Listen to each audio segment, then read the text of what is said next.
தாலாட்டும் கடற்கரை அது. அங்கே வாழ்ந்து வந்தான் கவி என்ற இளம் மீனவன். கவி, காலை வேளையில் அலைகள் மீன்களை கொண்டு வரும். ஒரு நிமிடம் தாமதித்தாலும் எல்லாம் போய்விடும். ஆனால் கவிக்கு படுக்கையை விட்டு எழவே பிடிக்காது.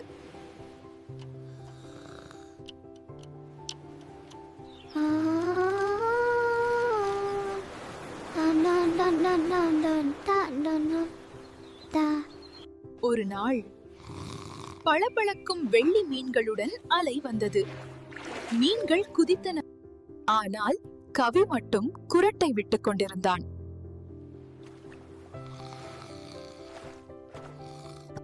அலைகள் போனது, மீன்களும் போயின.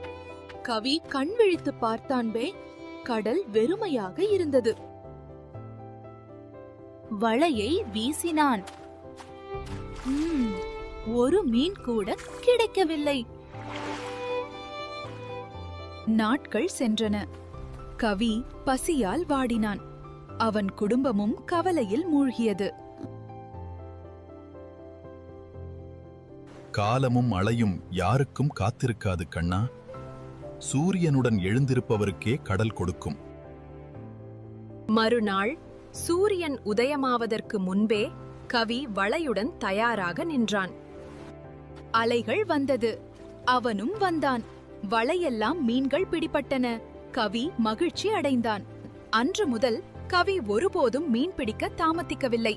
அவன் ஊரிலேயே மகிழ்ச்சியான மீனவனானான். காலமும் அலைகளும் யாருக்காகவும் காத்திருக்காது. இப்பழமொழி காலம் மிக விலைமதிப்பற்றது என்றும், கடல் அலைகளைப் போல அது யாருக்காகவும் நிற்காமல் முன்னோக்கிச் சென்று கொண்டே இருக்கும் என்றும், வாய்ப்புகளை சரியான நேரத்தில் பயன்படுத்த வேண்டும் என்றும் உணர்த்துகிறது.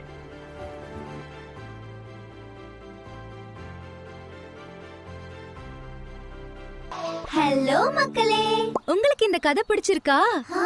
சூப்பர். அப்புறம் என்ன, இந்த கதையை எல்லாருக்கும் ஷேர் பண்ணுங்க, ஒரு லைக் பண்ணுங்க. இதே மாதிரி இன்னும் ஜாலியான கதைகளை கேட்டு என்ஜாய் பண்ணனும்னா நம்ம சேனலை சப்ஸ்கிரைப் பண்ணிக்கோங்க.